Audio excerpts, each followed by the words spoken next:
Ahoy, mateys, and gather round. Let me spin you a yarn of high seas and uncharted lands. Today, we journey into the heart of adventure with a tale of survival against all odds. This is a story that will take you from the bustling ports to the wild, untamed frontiers. Imagine a young man named Robinson Crusoe, yearning for the open sea. His heart was filled with dreams of exploration and discovery, a thirst for the unknown that could not be quenched. Little did he know, fate had a treacherous voyage in store. The skies darkened, and storm clouds gathered ominously on the horizon, signaling the beginning of an epic struggle. His ship, caught in a ferocious storm, was tossed about like a toy boat in a bathtub.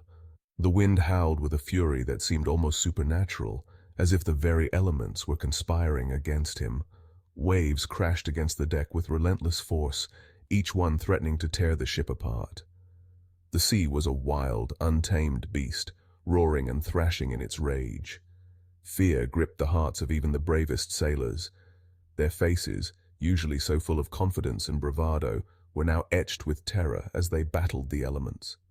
Through the chaos, Crusoe clung to the remnants of the ship as she was dashed against the rocks. His hands, raw and bleeding, held on with a desperate strength born of sheer will to survive. He was thrown into the churning water, his dreams of adventure seemingly dashed upon the jagged rocks.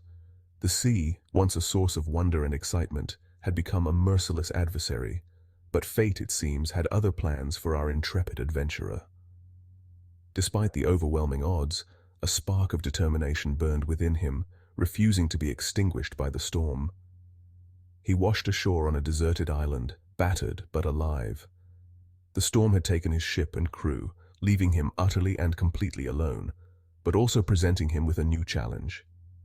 The island was a place of solitude and mystery, a blank canvas upon which Crusoe would have to paint his survival. With nothing but his wits and determination, he faced the daunting task of carving out a new life in this uncharted territory. Crusoe found himself on a beach, the sun beating down on him relentlessly.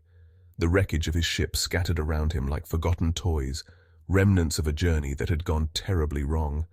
The magnitude of his situation began to dawn on him, each piece of debris a stark reminder of his predicament. He was alone, stranded in the middle of nowhere, with no one to turn to for help. The isolation was overwhelming. The vastness of the ocean mocked him, its endless expanse a barrier between him and the world he once knew. It was both beautiful and terrifying, a constant reminder of his isolation. The waves crashed with a rhythmic persistence, echoing his heartbeat. Fear threatened to engulf him, but Crusoe knew he had to be strong. He had to survive. The thought of giving up was not an option. With newfound determination, Crusoe began to take stock of his surroundings. He assessed the wreckage, looking for anything that could be of use. He needed food, shelter, and a way to signal for help. Every item he found could be a potential lifeline. Crusoe set to work, using the materials from the wreckage to build a makeshift shelter. It wasn't much, but it was a start. His survival depended on his own resourcefulness and resilience. Each day was a test of his willpower and ingenuity, a battle against the elements and his own fears. As the days turned into weeks, Crusoe's hope never wavered. He kept looking to the horizon, waiting for a sign, a ship, anything that would bring him back to civilization. He documented his experiences, each entry a testament to his struggle and his unwavering spirit. Crusoe was determined to survive no matter the odds. The island, though seemingly desolate at first glance, held secrets waiting to be discovered. Lush vegetation grew inland, hinting at a source of food and fresh water. With cautious steps, Crusoe ventured into the dense foliage. The air hung heavy with the scent of unknown flowers, and the sound of exotic birdsong filled the air. He discovered a stream, its clear water a lifeline in the unfamiliar wilderness. Fruits, unlike any he had seen before, hung heavy on the branches. The island, once a prison, began to transform into a provider. Shelter was paramount. The tropical sun beat down mercilessly, and the threat of rain loomed ever-present. Crusoe needed a safe haven from the elements, a place to call his own. He discovered a cave, hidden behind a curtain of vines. It wasn't much, but it offered protection from the elements. Crusoe, ever resourceful, set about making it his home. Using salvaged wood from the wreckage, he constructed a crude fence around his newfound shelter. Stones and mud became tools to build a fireplace. The cave, once dark and uninviting, was slowly becoming a sanctuary. Section 5. Island Living. Days turned into weeks, weeks into months. Crusoe settled into a routine, his life dictated by the rhythms of the island. He rose with the sun, tending to his makeshift garden and foraging for food. He learned to track the movements of the animals, becoming a skilled hunter. He crafted tools and weapons from the materials at hand, his ingenuity blossoming in the face of adversity. The island, once a stranger, was now as familiar as the back of his hand. He knew its secrets, its bounty, and its dangers.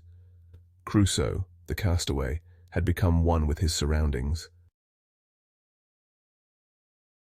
Section 6. Self-Reliance and Discovery.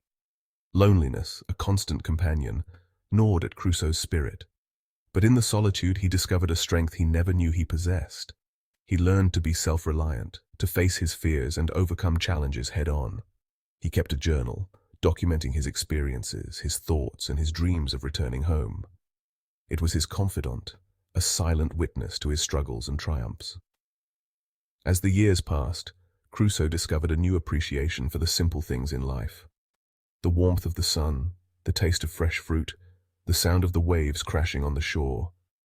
All these things became precious to him. Section 7. Facing the Unknown. The island wasn't without its perils. Wild animals roamed the interior, and the unpredictable fury of nature was a constant threat. One day, a tremor shook the ground, a stark reminder of the island's volatile nature. Crusoe, ever vigilant, had to defend himself against a pack of wild boars, their sharp tusks a formidable threat. Using his wits and agility, he managed to fend them off, earning himself a hard-won victory. His encounters with danger, though terrifying, only strengthened his resolve. He learned to anticipate danger, to use his knowledge of the island to his advantage. He was a survivor. Section 8. A Footprint in the Sand. One fateful day, while walking along the beach, Crusoe stumbled upon something that chilled him to the bone, a human footprint in the sand. It wasn't his own. For years he had believed himself to be utterly alone. Fear, sharp and cold, gripped his heart. Who else was on the island? Were they friend or foe? The discovery shattered the illusion of solitude he had carefully constructed around himself. The footprint was a stark reminder that he was not alone in the world, and it ignited a flicker of hope that rescue might yet be possible. Section 9. Rescue. Driven by a mix of fear and hope, Crusoe intensified his efforts to attract attention. He built a massive bonfire, its flames reaching high into the night sky, a beacon of hope in the darkness. He carved messages into pieces of wood, setting them adrift in bottles, casting his pleas for rescue upon the vast ocean. Each day he scanned the horizon, hoping against hope for a sail on the horizon. Then, one glorious day, his prayers were answered. A ship appeared on the horizon, its sails billowing in the wind. Crusoe, beside himself with joy, raced to the beach, waving his arms frantically. Section 10. Homeward Bound. This is the chapter where the long-awaited return journey of Robinson Crusoe begins. The ship, to Crusoe's immense relief, was not a figment of his imagination. It was a real vessel, a beacon of hope on the horizon. It anchored off the coast, and a small boat made its way towards the shore. Crusoe's heart raced with anticipation as he saw the boat drawing nearer. After what felt like an eternity, Crusoe came face to face with other human beings. The sight of the smiling sailors was almost surreal to him. Tears of joy streamed down his face as he recounted his tale of survival. He spoke of the countless days and nights he spent alone, battling the elements and his own fears. The sailors, moved by his incredible story, welcomed him aboard. They marveled at his resilience and the sheer willpower that kept him alive. After so many years, Crusoe was finally going home. The thought of returning to civilization filled him with a mix of excitement and apprehension. His journey back to civilization was a stark contrast to his arrival on the island.